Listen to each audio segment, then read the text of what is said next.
Hello mga buddy. Ngayon, ako mag-voice over dun sa nilutuin ng aking misis na salt and pepper spare ribs. Okay? Yung nakikita nyo, mga gulay at saka yung mga spare ribs. Okay?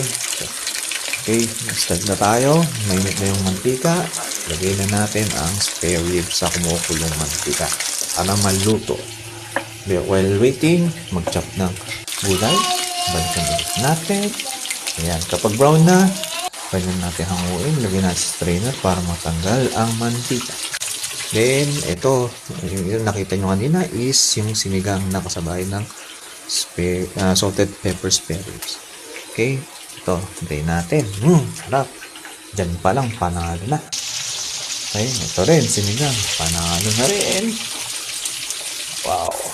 Okay, saute natin ng garlic, red bell pepper, at saka yung mga other na gulay na para sa salt and pepper spare ribs. And after nyan, pag ito na, ilagayin natin ang spare ribs.